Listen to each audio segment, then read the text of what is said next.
Good morning, students. Today I am going to discuss next chapter, that is chapter 13, name hydrocarbons.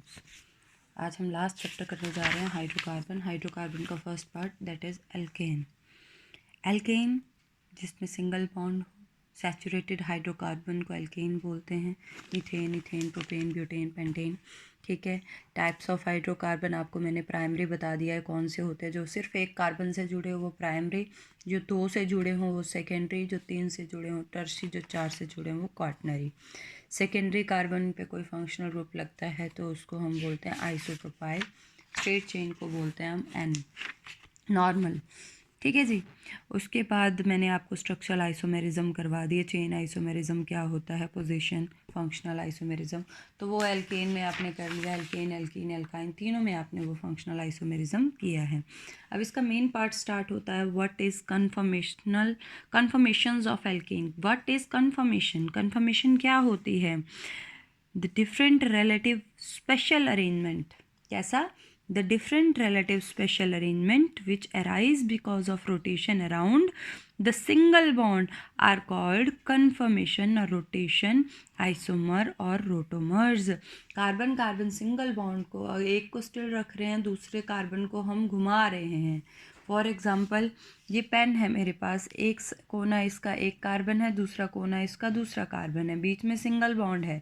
एक carbon के साथ 2 hydrogen लगे हैं, 3 hydrogen लगे हैं, दूसरे के साथ भी 3 हाइड्रोजन लगे हैं। अब एक को मैंने स्टिल रखा और इस तरीके से क्या कर रही हूँ, घुमा रही हूँ। तो इसको घुमाने पर कार्बन के जो हाइड्रोजन है उनकी पोजीशन क्या हो रही है, चेंज हो रही है। This is known as conformation. उसको क्या बोलते हैं हम, कन्फर्मेशन। इस तरीके से मान लो ये एक कार्बन है, ये एक कार्बन है, इसको मैं घुमा रही हूँ। ये देखो, ये आगे वाला पॉइंट शो कर रहा है फ्रंट वाला कार्बन, इसके पीछे भी सेम कार्बन है, उसके हाइड्रोजन ये वाले हैं। अब इसको रोटेशन देंगे, कब 60 डिग्री की रोटेशन देते रहो। तो जो जो हमारे पास अरेंजमेंट आएंगे उनको क्या बोलते हैं हम, कन्फर्मेशन। अब कन्फर्मेशन अगर हम इथेन की बात करें तो मेनली कन्फर्मेशन 2 टाइप की होती है। एक होती है स्टैगर्ड कन्फर्मेशन और एक होती है एक्लिप्स्ड कन्फर्मेशन। अब स्टैगर्ड कन्फर्मेशन क्या होती है? Staggered conformation. In this conformation, the rotation about carbon bond in such a way that the hydrogen atom attached tetrahedrally to the 2 carbon atom are completely staggered. Staggered का मतलब होता है जो hydrogen होंगे इस तरीके से एक दूसरे से मैक्सिमम डिस्टेंस पे होंगे। ठीक है, एक दूसरे से उनका डिस्टेंस क्या होगा, वैसे तो वे है ही डिस्टेंस पे हैं, बट जब हम रोटेशन करें तो हाइड्रोजन एक दूसरे को कवर ना करें, एक दूसरे से 60 डिग्री के गैप में हो। This is known as staggered conformation. और एक्लिप्स का मतलब होता है छुपना, छुपा देना, हाइड करना। In this case the rotation carbon bond in such a way that the hydrogen atom attached tetrahedrally to one carbon atom completely cover or eclipse the hydrogen attached to the another carbon atom। तो इसमें क्या होता है, ये dotted से बता रखा है, इसका मतलब ये हाइड्रोजन इसके पीछे है, ये वाला हाइड्रोजन इसके पीछे है, ये वाला हाइड्रोजन इसके पीछे है। जब हाइड्रोजन ने हाइड्रोजन को कवर कर लिया तो उसको बोलते हैं हम एक्लिप्स कन्फर्मेशन। जैसे इसके 3 कार्बन जुड़े हुए हैं, ठीक है, और नीचे वाले के भी 3 कार्बन, जब तीनों ने एक कार्बन इधर एक कार्बन इधर, 3 हाइड्रोजन जुड़े हैं, जब ऊपर वाले हाइड्रोजन ने नीचे वाले हाइड्रोजन को ऐसे कवर कर दिया तो उसको बोलते हैं एक्लिप्स, और जब उसने अनकवर कर दिया तो उसको बोलते हैं स्टैगर्ड। स्टैगर्ड में वो मैक्सिमम डिस्टेंस पे होते हैं और एक्लिप्स में उन्होंने कवर किया होता है। तो स्टैगर्ड जो होती है जिसमें मैक्सिमम डिस्टेंस पे होते हैं उसमें रिपल्शन कम होगी तो स्टेबिलिटी ज़्यादा होगी। तो स्टैगर्ड ज़्यादा स्टेबल होते हैं और एक्लिप्स कम स्टेबल होते हैं। ठीक है, अब ये इथेन का बनाया हुआ है, ये देखो, कहते हैं पहले एक्लिप्स कन्फर्मेशन है, जब हमने 60 की रोटेशन दी तो स्टैगर्ड बन गया, स्टैगर्ड को फिर रोटेशन दी 60 की तो क्या बन गया, एक्लिप्स बन गया, एक्लिप्स को फिर 60 की दी तो क्या बन गया, स्टैगर्ड। स्टैगर्ड में कहते हैं जो एक्लिप्स कन्फर्मेशन है उसमें बहुत ज़्यादा रिपल्शन होती है तो उसको अगर हमने एक्लिप्स ही रखना है तो उसके लिए हमें एनर्जी की ज़रूरत होगी। स्टैगर्ड से अगर हमने एक्लिप्स बनाना है तो हमें एनर्जी देनी पड़ेगी। कितनी एनर्जी देनी पड़ेगी, 12.5 किलो जूल। जो चीज़ स्टेबल है, स्टेबल से किसी अनस्टेबल चीज़ को बनाने के लिए हमें फोर्स देनी पड़ती है, हमें एनर्जी देनी पड़ती है, तो वो एनर्जी कितनी है, 12.5 किलो जूल पर मोल। If we look at the staggered conformation of ethene, we found that two hydrogen atom adjacent carbon atom are maximum apart. As a result, the repulsion in the electron cloud in such hydrogen is minimum. तो staggered में hydrogen में क्या है, hydrogen के electron cloud में maximum distance है, तो उसमें रिपल्शन भी क्या होगी, कम होगी. On the other hand, in eclipse conformation the non-bonded hydrogen atom are quite close. As a result, the repulsion in their electron cloud is maximum. तो इनके इलेक्ट्रॉन क्लाउड में जो रिपल्शन है वो क्या होगी, मैक्सिमम होगी. Thus the staggered conformation is more stable than eclipse conformation. The change of one conformation into other conformation, the rotation about carbon-carbon bond should not be free as expected. कहते हैं एक rotation से दूसरे rotation में, eclipse से staggered में जाना, staggered से एक्लिप्स में जाने में कहते हैं वो इतनी आसानी से नहीं हो जाता. उसके लिए हमें क्या चाहिए होती है, एनर्जी चाहिए होती है. ठीक है. The room even quite small, this energy barrier is quite small, and even at room temperature the collision of the molecule supplies sufficient energy to overcome the barrier. तो कहते हैं इसके लिए हमें कुछ एनर्जी देनी पड़ती है जिसके लिए रूम टेम्परेचर ही सफिशेंट होता है. तो इथेन की जो स्टैगर्ड और एक्लिप्स कन्फर्मेशन है वो रूम टेम्परेचर पे ही हो जाती है, और जो स्टैगर्ड से हम जब एक्लिप्स में जाते हैं तब एनर्जी का डिफरेंस आता है, वो कितना होता है 12.5 किलो जॉल, और वो energy difference room temperature overcome कर देता है. तो आपको बता दी मैंने, स्टैगर्ड और एक्लिप्स कन्फर्मेशन होती है इथेन में. इसमें से स्टैगर्ड ज़्यादा स्टेबल होती है. क्यों? क्योंकि उसमें जो एक कार्बन है और दूसरे कार्बन के जो हाइड्रोजन है वो एक दूसरे से मैक्सिमम डिस्टेंस पे होते हैं. उनका इलेक्ट्रॉन क्लाउड एक दूसरे से डिस्टेंस पे होता है, इसीलिए उनके इलेक्ट्रॉन क्लाउड आपस में रिपल्शन नहीं करते हैं. मिनिमम रिपल्शन होती है किसमें, स्टैगर्ड में. बट जो एक्लिप्स कन्फर्मेशन है उसमें जो दोनों हाइड्रोजन है उनके इलेक्ट्रॉन क्लाउड एक दूसरे के क्लोज होते हैं, जिसके कारण उनमें आपस में क्या हो जाती है, रिपल्शन हो जाती है. उस रिपल्शन को ओवरकम करने के लिए हमें एनर्जी देनी पड़ती है. उस एनर्जी का डिफरेंस कितना है, 12.5 किलो जूल. इसी तरीके से अगर हम बात करें कन्फर्मेशन ऑफ प्रोपेन, तो प्रोपेन में भी कोई फ़र्क नहीं पड़ता, इसमें बस एक मिथाइल ग्रुप आ जाता है. कन्फर्मेशन सेम रहेगी स्टैगर्ड और एक्लिप्स. बट अगर हम बात करें कन्फर्मेशन ऑफ ब्यूटेन की, तो ब्यूटेन में बेटा बहुत सारी कन्फर्मेशन, बहुत सारे स्पेशल अरेंजमेंट्स आते हैं. अब वो वाले अरेंजमेंट कौन से, मैं आपको ऐसे ही बताती हूँ. ये देखो, जब ये एक दूसरे के एंटी है, बिल्कुल अपोजिट है, तो इसको कन्फर्मेशन को बोलते हैं एंटी. ये ऊपर वाला कार्बन है, वो नीचे वाला है, नीचे वाले के इस तरीके से हाइड्रोजन है और इस साइड को मिथाइल है, ऊपर वाले का इस साइड को मिथाइल है. जब ये एक दूसरे के एंटी है तो इसको बोलते हैं एंटी कन्फर्मेशन. कौन सी कन्फर्मेशन बोलते हैं, एंटी. जब मैंने इसको 60 की रोटेशन दे दी, ये देखो ये रोटेशन कर दी ना, तो इस हाइड्रोजन के पीछे क्या आ गया, मिथाइल ग्रुप, और इस मिथाइल के पीछे क्या आ गया, हाइड्रोजन का ग्रुप. ठीक है. तो इसको बोलते हैं पार्शियली एक्लिप्स. इसको पार्शियली क्यों बोला, क्यों? क्योंकि हाइड्रोजन जो है वो वल्कियर मिथाइल ग्रुप को कवर नहीं कर सकता है, इसीलिए इसको बोला कि थोड़ा सा इसने क्या कर दिया, उसको एक्लिप्स कर दिया, कोशिश की है कवर करने की. फिर से इसको क्या दे दी, 60 की रोटेशन दे दी, तो ये क्या आ गए, मिथाइल मिथाइल एक दूसरे के 60 डिग्री के डिस्टेंस में आ गए. तो इसको बोलते हैं हम गॉश कन्फर्मेशन. क्या बोलते हैं इसको, gauche conformation is a like staggered conformation. ठीक है. अब इसको फिर से 60 की रोटेशन दे दी. अब देखो क्या हुआ, अब जब इसको फर्दर 60 की रोटेशन देंगे तो मिथाइल ने, इसके बाद ये वाली स्ट्रक्चर है, मिथाइल ने मिथाइल को कवर कर लिया. अब ये बनी, जब मिथाइल ने, वल्कियर ग्रुप ने वल्कियर को क्या कर लिया, कवर कर लिया, तो इसको बोलते हैं फुली एक्लिप्स्ड कन्फर्मेशन. ठीक है. फिर से हमने 60 की रोटेशन दे दी, फिर गॉश बन गई, फिर 60 की दे दी, फिर पार्शियली एक्लिप्स्ड. अगर पार्शियली एक्लिप्स्ड को फिर से हम 60 की रोटेशन दे देंगे, दोबारा से क्या आ जाएंगी, एंटी कन्फर्मेशन. तो ब्यूटेन बहुत सारी कन्फर्मेशन शो करता है. कौन कौन सी, anti, partially eclipsed, gauche, fully eclipsed. ठीक है. Gauche is like staggered conformation. तो anti conformation is maximum staggered. जो एंटी होती है वो मैक्सिमम स्टैगर्ड होती है. The two methyl group present at opposite to each other. When anti-conformation is rotated about 60, then partial conformation is formed, in which the methyl group attached to the carbon atom is eclipsed by hydrogen atom attached to the other, vice versa. Further rotation 60 degree Gauss conformation, which is less staggered.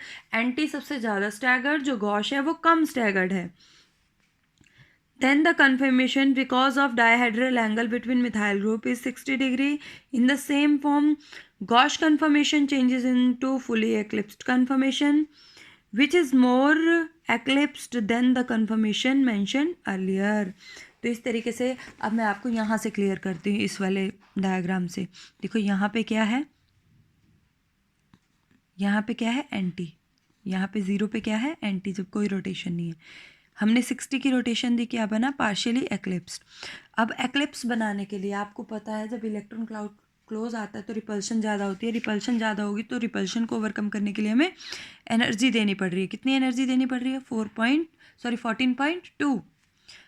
Anti से partially eclipse बनाने के लिए हमें 14.2 energy देनी पड़ी. अब फिर से जब इसको किस में गॉश में कन्वर्ट करेंगे, फिर से 60 की रोटेशन दे दी. बट ये हीप नीचे टच नहीं करेगा, इसमें भी एनर्जी गैप होगा. कितना 3.35 किलो जॉल पर मोल. अब फिर से गॉश को किस में कन्वर्ट करना है फुली एक्लिप्स्ड में. तो फुली एक्लिप्स्ड में मतलब फुली एक्लिप्स मतलब ज़्यादा रिपल्शन, ज़्यादा रिपल्शन मतलब ज़्यादा एनर्जी. कितनी 18.4 किलो जॉल. तो गॉश से फुली एक्लिप्स में कन्वर्ट करने के लिए 18.4 किलो जॉल पर मोल. अब फुली से गॉश में कन्वर्ट करना 60 डिग्री, फिर इससे पार्शियल एक्लिप्स 14. तो पार्शियली में 14.2 किलो जॉल एनर्जी का गैप है, और जो फुली एक्लिप्स्ड में उसमें कितना एनर्जी देना पड़ रहा है 18.4 किलो जॉल. तो अब ध्यान से ज़रा इधर देखना, गॉश और एंटी में एनर्जी डिफरेंस कितना है 3.35 किलो जॉल. पार्शियल एक्लिप्स्ड और एंटी में कितना है 14.20 किलो जॉल. फुली एक्लिप्स्ड और एंटी में कितना है 18.40 kilo जॉल. The order of relative stability, तो एंटी इसमें सबसे ज़्यादा स्टेबल है, गॉश सबसे कम है, सॉरी एंटी सबसे ज़्यादा, गॉश उससे कम, पार्शियल एक्लिप्स्ड उससे कम, फुली एक्लिप्स सबसे कम स्टेबल है. हाईली अनस्टेबल है फुली एक्लिप्स, जिसमें जितना ज़्यादा एनर्जी डिफरेंस होगा वो उतना ही ज़्यादा अनस्टेबल होगा. तो सबसे ज़्यादा एनर्जी फुली एक्लिप्स में है, उससे कम पार्शियली एक्लिप्स्ड में है, उससे कम गॉश में है और एंटी में है. तो सबसे ज़्यादा स्टेबल कौन सा हुआ एंटी. ठीक है. नेक्स्ट है टोराइजन. क्या होता है द टोराइजन स्ट्रेन में be defined as the repulsive interaction between the electron cloud which affect the stability of the conformation. Eclipse वही एक दूसरे को कवर करना, पार्शियली एक दूसरे को कवर करेंगे तो वो स्टेबिलिटी को क्या करते हैं कम करते हैं. उसको बोलते हैं टोराइजन स्ट्रेन. और ये किसकी वजह से आता है एल्काइल ग्रुप की वजह से. तो जितने ज़्यादा बल्कि अल्काइल ग्रुप लगे होंगे उतने ज़्यादा क्या होगा टोराइजन स्ट्रेन होगा.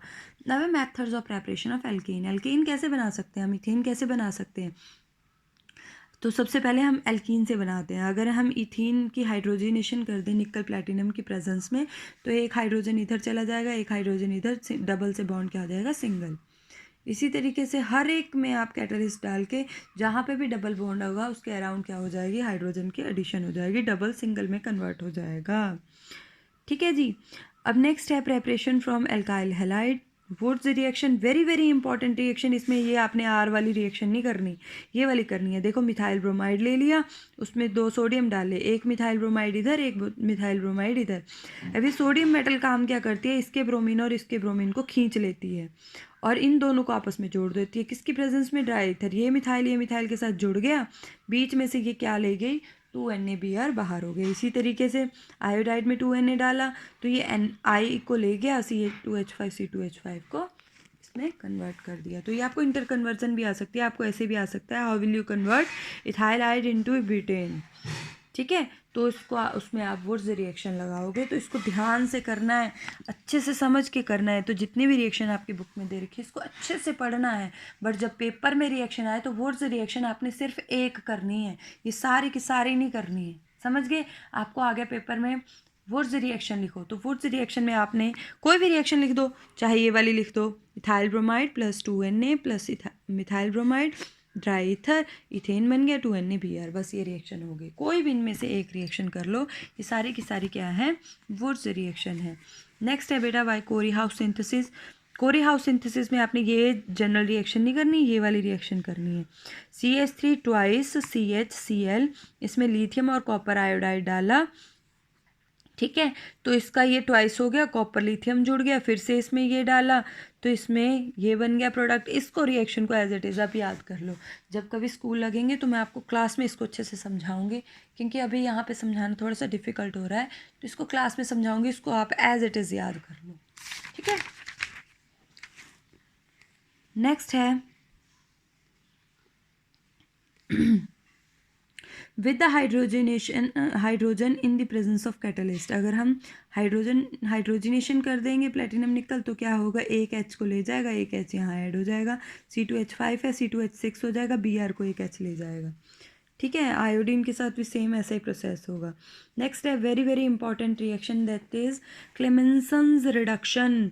वेरी वेरी, रिडक्शन के नाम से ही आपको क्लियर होना चाहिए रिडक्शन क्या होती है। एडिशन ऑफ हाइड्रोजन, तो एल्डिहाइड में जब हम 4 हाइड्रोजन का एडिशन करेंगे तो हमें क्या कैटलिस्ट डालना पड़ेगा, जिंक और मरकरी का अमलगम डालना पड़ेगा और साथ में HCl। जब आप ये डालोगे तो क्या हो जाएगा, CH3 और CH, इस कार्बन की भी रिडक्शन हो जाएगी, इस ऑक्सीजन की अलग से रिडक्शन हो जाएगी। तो जब भी हम एल्डिहाइड की रिडक्शन करते हैं तो इथेन बनता है और साथ में वाटर बनता है।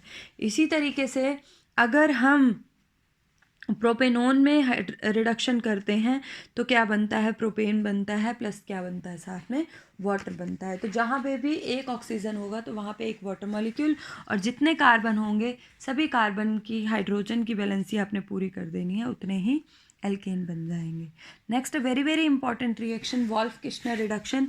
ध्यान से देखना, यहाँ पे एल्डिहाइड है, ये इसको ऐसे भी लिखते हैं, आपने हाइड्रोजन डाल दिया, ये 2 हाइड्रोजन और इस ऑक्सीजन के साथ वाटर बाहर हो गया, डबल बॉन्ड के साथ NNH यहाँ पे जुड़ गया।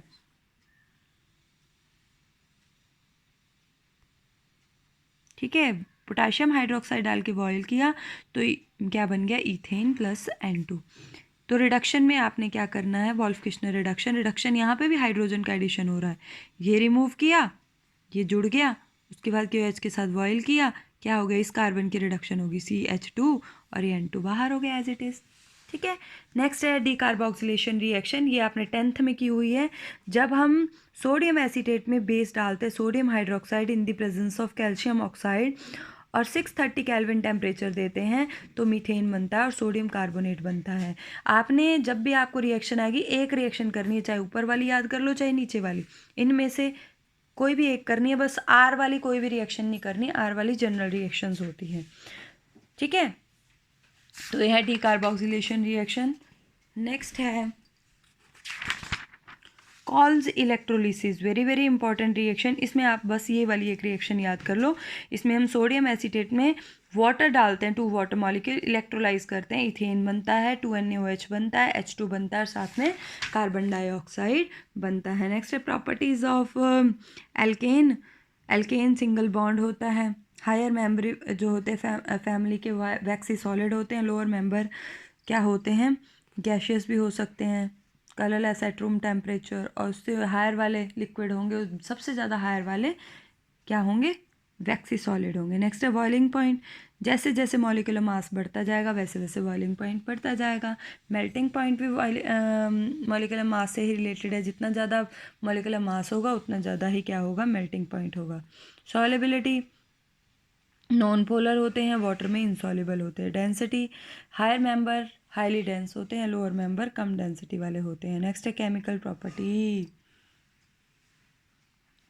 तो केमिकल प्रॉपर्टी की हम बात करें तो सबसे पहले हेलोजिनेशन ऑफ एल्कीन। अगर हम मीथेन की क्लोरीनेशन करते हैं in the presence of sunlight तो क्या बनता है, क्लोरोमीथेन, और साथ में क्या बनता है, HCl, क्या बनता है साथ में HCl। इसी तरीके से अगर हम क्लोरोमीथेन में क्लोरीनेशन करें तो डाइक्लोरोमीथेन, एक HCl, मतलब जितने भी हाइड्रोजन है वो क्लोरीन से रिप्लेस होते जाएंगे, बट बारी बारी रिप्लेस होंगे। अब क्लोरोमीथेन ले लिया, क्लोरीनेशन कर दी, एक HCl के साथ चला गया, एक Cl यहाँ जुड़ गया, तो क्या बन जाएगा, CH2Cl2। अब CH2Cl2 में फिर से क्लोरीनेशन करेंगे, अब बन जाएगा CHCl3। CHCl3 में क्लोरीनेशन करेंगे, बस टेम्परेचर डालना है, लाइट डालनी है। अब ये वाला H भी रिप्लेस हो गया, HCl, एक HCl यहाँ जुड़ गया। तो नेक्स्ट है bromination is proceed the same way, bromination भी सेम इसी तरीके से होती है। नेक्स्ट है आयोडोनेशन। आयोडीन जब हम डालते हैं तो थोड़ा सा रिएक्शन रिवर्स में चली जाती है, दोबारा से रिएक्टेंट प्रोडक्ट से रिएक्टेंट बन जाते हैं। तो इसको प्रोडक्ट से रिएक्टेंट में जाने से रोकने के लिए थोड़ी कॉम्प्लेक्स रिएक्शन है, मल्टी स्टेप रिएक्शन है। इसमें हम क्या डाल देते हैं, HI के साथ आयोडिक एसिड डालते हैं। इसमें प्रोडक्ट में ही क्या डाल दिया, आयोडिक एसिड। तो क्या बन जाएगा 3I2 + 3H2। या आयोडिक एसिड डालते हैं या नाइट्रिक एसिड, दोनों में से एक डाल के आपने रिएक्शन कर देनी है, तो ये प्रोडक्ट बन जाता है। नेक्स्ट है very very important reaction, Swarts reaction. Swarts reaction में हम आयोडो इथेन लेते हैं, उसमें हम मरकरी का, क्योंकि जो फ्लोरिनेशन है किसी भी एल्केन की वो डायरेक्ट नहीं होती है। क्यों नहीं होती है, क्योंकि अगर हम एल्केन में डायरेक्ट फ्लोरीन डालेंगे तो आग लग जाएगी, कोई एक्सीडेंट हो जाएगा।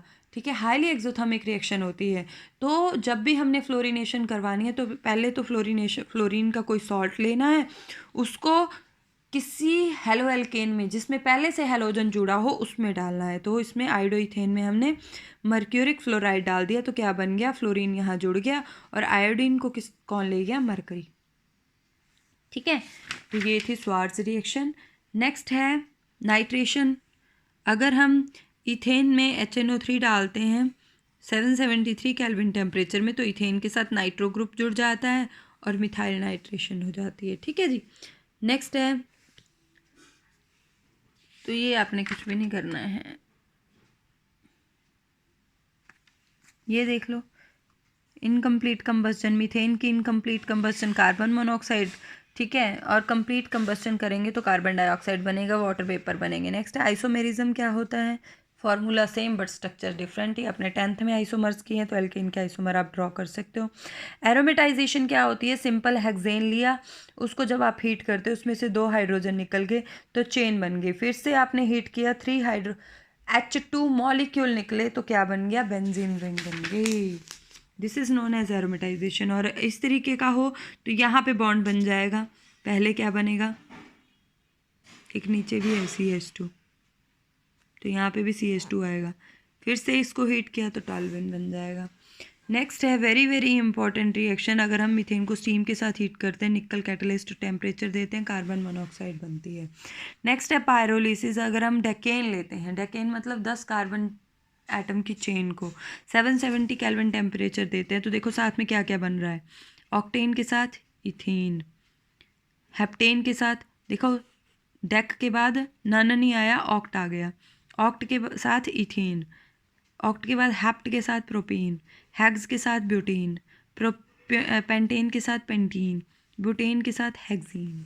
तो ये पायरोलिसिस है, ये आपने एज इट इज़ याद करनी है, पेपर में आती है। पायरो मतलब हीट, ठीक है। It is also called cracking and is carried out at temperature 770 kelvin temperature and is a result carbon carbon and carbon hydrogen bond present in a bigger molecule break resulting smaller molecule saturated and unsaturated. ठीक है।